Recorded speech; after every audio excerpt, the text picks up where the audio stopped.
यहाँ पर हमारी कक्षा 3 की 5वें सप्ताह के तीसरे दिन की शिक्षण योजना प्रस्तुत है। प्रथम कालांश में हम मौखिक भाषा विकास पर कार्य करेंगे और यहाँ पर चित्र पर चर्चा करेंगे। सबसे पहले हम अपनी कक्षा का सौहार्दपूर्ण वातावरण बनाने के लिए अपनी पंखुड़ी की पाठ्य पुस्तक जो है हमारी, उसकी कविता बादल किसके काका को पूरे हाव भाव के साथ गाएंगे और फिर बच्चों को गोल घेरे में बिठाकर हम जो हमारा चित्र चार्ट है बरसात, उस पर पिछले दिन जो भी हमने चर्चा की थी उसको संक्षेप में दोहराते हुए बच्चों से कुछ बंद छोर के और कुछ खुले छोर के प्रश्न पूछेंगे। आप ध्यान रखें कि बच्चों से ज़्यादा खुले छोर के प्रश्न पूछें, और जब आप खुले छोर के प्रश्न पूछ रहे होंगे तो बच्चों से कहें कि वो आपस में बातचीत करें और उन्हें इस प्रश्न का क्या उत्तर लगता है, इस पर दोनों को बात करनी है। और जब बात कर लेंगे तो आप 2-3 बच्चों को अपना उत्तर सभी के साथ साझा करने के लिए कक्षा में बुलाएंगे। और ध्यान रखें कि सभी बच्चों को 1-2 बार अपने उत्तर को साझा करने का मौका अवश्य मिले। लेखन कार्य में हम इसी चित्र चार्ट बरसात के दिन का चित्र बनाने के लिए कहेंगे और उसमें रंग भरने के लिए कहेंगे। उसके बाद बच्चे आपस में अपने साथी के साथ इस पर चर्चा करेंगे। दूसरे कालांश में हम डिकोडिंग पर कार्य करेंगे और यहाँ पर हम वर्ण अक्षर की पहचान का कार्य कर रहे हैं और आ की मात्रा की पहचान यहाँ पर हम बच्चों से करवाएंगे। जिस तरह से हमने कल कार्य किया था यानी कि दूसरे दिन, उसी तरह से हमें आज भी वही कार्य करना है। आप यहाँ पर वर्णों को बदल भी सकते हो और उन्हें आपको सिर्फ ध्वनि परिवर्तन को समझाना है कि जब हम एक वर्ण होता है तो वो कैसी ध्वनि देता है और जब उसके साथ आ की मात्रा लग जाती है तो उसकी ध्वनि किस तरह से परिवर्तित हो जाती है। यहाँ पर हम बच्चों को बार बार उच्चारण करके बताएंगे कि क, और जब इसमें आ की मात्रा लग जाती है तो वो का हो जाता है।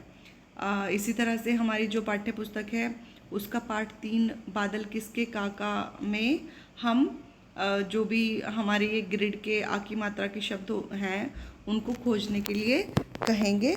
और ब्लेंडिंग में हम पूर्व में बताए गए तरीकों का प्रयोग करते हुए अब तक सिखाए गए जो भी वर्ण और अक्षर हैं उनको मिलकर बनने वाले शब्दों को मिलाकर पढ़ने का अभ्यास करवाएंगे। और शब्द पठन में हम जो भी हमने चार्ट पर या दीवार पर शब्द लिखे थे उनको बच्चों का ध्यान आकर्षित करते हुए उन शब्दों को उच्चारित करें और फिर बच्चों से पढ़वाएं। इसी तरह से हम अपने जो कार्ड्स हैं हमारे, उनसे विभिन्न शब्दों का निर्माण बच्चों को करवा सकते हैं और फिर कार्यपुस्तिका से भी हम कुछ उदाहरण ले सकते हैं। उसके बाद फिर लेखन कार्य में हम सभी बच्चों से कार्यपुस्तिका के पाठ 35 पर कार्य करने के लिए कहेंगे और आवश्यकता अनुसार उन्हें मदद करेंगे। तीसरे कालांश में हम पठन पर कार्य करेंगे और यहाँ पर साझा पठन और लोगोग्राफिक पठन का कार्य चल रहा है और बिग बुक से पठन हो रहा है। यहाँ पर हमारी बिग बुक की जो कहानी है वो चिड़िया है।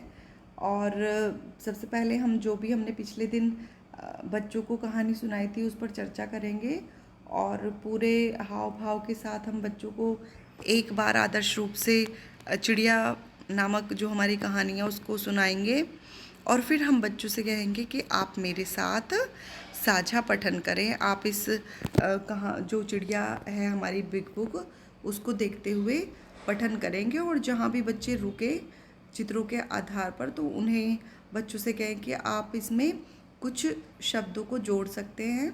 इस तरह इस प्रक्रिया को हम 2-3 बार दोहराएंगे और जब हम कहानी पर थोड़ी बातचीत कर रहे होंगे तो बच्चों से खुले छोर के प्रश्न पूछेंगे।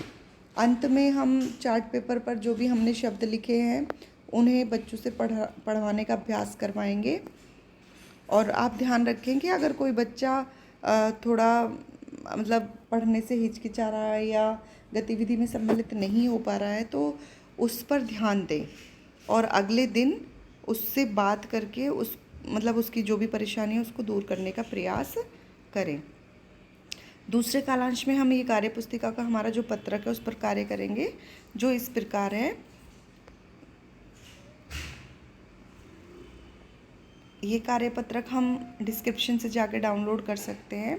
यहाँ पर आ की मात्रा का प्रयोग किया गया है।